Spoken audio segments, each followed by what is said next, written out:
waxaan shirkan jaraa'id u la xiriiraa waad ka warqabtiin maanta kulan muhiim ah oo taariikhda Soomaaliya siyaasadeeda oo ahaa kala goys iyo meel maaragtay xasaasiyana wadanka xaalad xasaasiya soo ku jirana ku soo aaday in uu ay jireen saddexdii madaxweyne ee isaga dambeysay xilalka laga soo bilaabo 2009 ilaa iyo 2019 oo hadda ah tobankaas sano madaxweynayaashii dalkan soo maamulay in mar kale ay u fariisteen xaaladuna ay ka fursan weyday in talada hadda ay u baahan tahay in xaaladda dalka laga wada tashado aragti midaysan laga wada yeesho arrimo dhowr ah oo ay noo sheegi doonaan madaxweynayaashu kulanku maanta wuxuu ahaa bilow muddo la kala maqnaa bilow ayuu ahaa wax kastana kuma dhammaan karin laakiin qodobadii la isku soo qaaday oo badankoodii ama intoodii badnayd waxba la isla gaaray waxaana noo sheegi doona madaxweynayaashii shirka ka qayb galay oo fast hand information ayaga ka qayb galay waana ballaminay meediyaha si aan transparency iyo daafurnaan ula wadaagno ummadda Soomaaliyeed wax badan ku xireysay shirkaasi wixii maantay ay madaxweynayaasha saddexda ay ku wada hadleen marka waxaan ku soo dhaweynayaa madaxweyne حسن شيخ محمود ظروفها دلكان كجرا iyo danaha siyaasadeed ee ummadan Soomaaliyeed ay leedahay in la hagaajiyo masaalixda dalkana la toosiyo talana muxuu ahaa lagu toosiyo talo lagu wada lahaado madaxweynuhu waa soo dhaweeyay guddigiisu nagu qaabilay guud ahaan qodobadii aan soo qaadnay sida la sheegay bilaaw ay ahayday shir horu dhaca oo bilaaw ah oo mustaqbalka soo socdana shirar badan inay ku soo xigi doonaan aan rajaynayno ayuu ahaa qodobadii madaxweynaha aan isku soo qaadnay iyo wixii aan ka wada hadalnay way dheeraayeen waana badnaayeen laakiin waxaan rabaa inaan ku soo koobo kuwoodii ugu muhiimsanaay oo maxaan ku yiraahdaa ummadda Soomaaliyeedna ay u dhaga taagayso kana mid ah muxuu ahay waxyaabaha hortabinta leh oo u baahan in maxaan ku yiraahdaa si fiican ay dalkan ugu hagaago waxyaabaha dadka Soomaaliyeed bariyahan dabo dhan ay danaynayeen waxaa ka mid ahaa arrimaha doorashooyinka madaxweynaha soo qaadnay waqti badan aan gelinay si fiican aan uga hadalnay waxaanan isla soo dhaweynay in dalkaani doorasho ka dhacdo waqtigeedii ka dhacdo extension ama kororsiimo hay-adaha dastuuriga aanay jirin doorashaduna ay ka wada qayb galaan oo la doorto dhammaan hay-adaha dastuuriga ah ee talada dalka ku jooga doorasho la soo doortay dhammaantood waqtigeediina doorashadu inay ku dhacdo sida ay u dhacayso nooca ay noqonayso waa laga wada hadlayaa waana laga wada tashanaa doorasho raalli laga wada yahay dadka intiisa badan ay u dhan yihiin inay dalkan ka dhacdo laga tashaday la isla aqbalay ayaan ku soo ballanay qodobkaas madaxweynaha waa iska afgaranay wixii farsamo ah oo say u taallaa iyo sidee u soconay iyo sidee tahay sidee waa arrimo muxuu ahay dib aad looga lafaguri doono oo looga hadli doono waxaa kaloo madaxweynaha la soo qaadnay wixii khilaafaad iyo madmadow ee mugdi ee jiro oo dhan in wada hadal lagu dhammeeyo si gaara arrimaha dowlad goboleedyada qaarkood in laga wada hadlo lana dhammeeyo mustaqbalka haddii aan la yiraahdo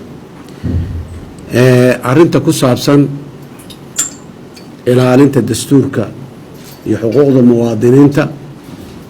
mabda ahaan ayadana sidoo kale madaxweynaha isla garanay dastuurka jamhuuriyadda in la ilaaliyo dowladdu ay ilaaliso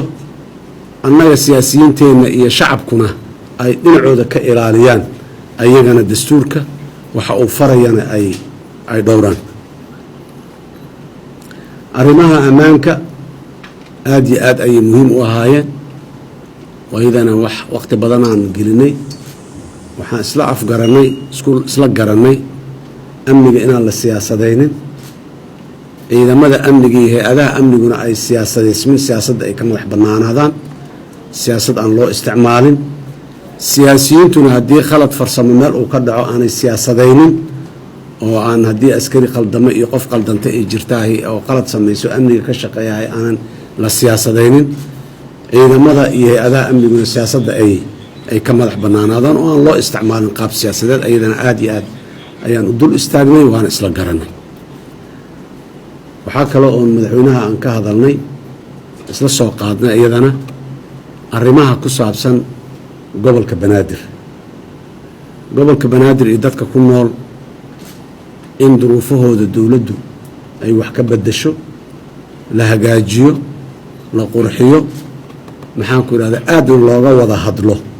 sida ay muxuu ahay ku fuli karaan dadka gobolkan degan xuquuqdooda ka muwaadiniin ahaan xaqooda matalaadda ee siyaasadda dhammaan madaxweynuhu inuu raalli ka yaho ogolyahu noo sheegay annaguna waa soo qaadnay wixii farsamo ah iyo sida ay wax u dhacayaan iyo sida ay ku suurtogelayso iyo waqtiyada ay boos suurtagalka ay waxaasoo dhan kala dhici karaan intaba waa arrimo farsamo oo mustaqbalka iyo shirarka dambe iyo kooxo farsamooyin ah ay ka shaqayn doonaan ayadana guud ahaan waxaan isla garannay isku soo raacnay dalkan inuu dagaal ku jiro niman cadow oo shabaab la yidhaha ummaddana ay dhib ku hayaan in loo midoobo la dagaalanka al-shabaab dowlad iyo shacab iyo xisbiyo iyo siyaasiyiin iyo dhammaan isku dhinac iyadoo saf lagu jiro isku dhinac in looga soo jeesto la dagaalanka al-shabaab cadow waaye cid gaaruu cadow u yahay ma jirto shabaab dadka soomaaliyeed dhamuu cadow u yahay wax kasta oo shabaab jiritaankiisa iyo joogistiisa iyo howlihiisa fududaynaayo magac u yeelaayo kor u qaadaayo ammaanaayo dacaayad iyo barobaganda u samaynaayo waa cadow ayaguna marka shabaab in laga wada shaqeeyo dalka sidii looga xoray lahayne waa isla soo qaadnay dadka soomaaliyeed oo dhan arrintaas inay istaagaan guud ahaan jawiga ay wadahadalkaas ku dhacay waa ficnaay waxaan isleeyahayne mustaqbalka wadahadallada dambe oo soo socdane waa ka sii fiicnaan doonaan inta maanta ay ahayd bilaabuu ahaa wixii farsamo ana dad farsamo ka shaqeeyo oo u xil saarana loo magacaabi doonaa wixii mabaadi iyo siyaasad in laga heshiiyo ay tahayna si siyaasadaysan oo aan dalkan dantiisa ay ku jirto oo aan qof gaara iyo koox gaara loogu danaynaynin ayaa iyadana looga hadlayaa maantana looga soo hadlay guud ahaan waxaan rabaa inaan intaas ku soo koobo jawigu waa hagaagsanaa dhib ma jirin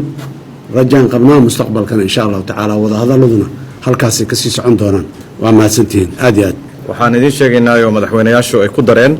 warbixintoodii oo afkoodu aysan ayagu ka sheegin in wixii dhacay labada jeer ee lasoo dhaafay aeroboorka lagu celiyey iyo arrintii u dambeysay oo beledweynuhu halkan lafteeda shirka lagu qabtay shirka jaraa'id in arrintaas madaxweynuhu garowshiyo uu ka bixiyey kana garaabid ay ku qanceen ayna u soo qaadeen intii kale ee xisbiyadan ka tirsanayd iyo soomaalida guud ahaan kuwii loo gurmanayey iyo kuwii kismaayo loogu socday iyo kuwii maaragtay loo gurmanayo gurmadkoodii saacadaha la hakiyey khatartana loo geliyey arrintaas garaabid tii u dambaysa ahayd bay soo qaadeen wayna ku aqbaleen annaguna sidaasaan ku aqbalnay arrintaana warbixin bay ahayd runtii qoyskeeda iyo ehelkeeda iyo ummadda soomaaliyeed waxaan uga tacsiyeynaynaa geerida gabadhaas ku timid waxaanan dalbanaynaa madasha xisbiyada qaran waxay dalbanaysaa meeshaasoo la ogyahay meelaha ugu nabadda badan soomaaliya inay tahay aysan sahlanayn in si fudud qof loogu toogto aan isleenahay markii koowaad weeye oo aan weerar toosa ama mid hoobiye ahayn qof meeshaas gudaheeda dhibaato u gaarto ama uu ku dhinto naftiisii halkaasi ay ku baxdo waxay madashu dalbanaysaa in baaritaan saxa oo aan ahayn guddi baa loo saaray oo aan ahayn maaragtay kii gobolka banaadir ee hadda u dambeeyey oo kale ayaantii dhaweyto gabar indhala ah baa isku qarxisay guddoomiyii ahayn in arrintaas baaritaan rasmiya la geliyo arrintaasi runtii ummadda soomaaliyeed walwal xooggan ayay gelisay in gabar wax soo baratay dhallinyaro ahayd dibadda ku dhalatay dalka u timid inay waxqabadkeedii ayadii qoyskeedaba lagu yaqaano waxqabad in sidaas fudud loogu dilo meel oo ilaa iyo haddana aanan ogeyn war ka soo baxay dowladda runtii arrintaasi walwal xoogan bayna gelisay waxaan ugu baaqaynaa dowladda federaalka oo aan ka tirsannahay annagu inay arrintaasi baaritaan rasmiya la geliyo oo ummadda soomaaliyeedna ay ku qanci karto sababta ay u dhimatana dee ummadda loo soo bandhigo meeshaasoo la ogyahay inay tahay dee meeshii u dambaysay marka meel nabadgelyo lagu helaya ma jirto weeye haddii halkaas dadka lagu ugaarsanayo lagu dilayo marka mar kale eheladii iyo qaraabadii iyo ummadda soomaaliyeedba tacsi ayaan u soo gudbinaynaa gabadhaas walaasheenah ee dhimatay iyadana waxaan leenahay allah u naxariisto waa mahadsantiin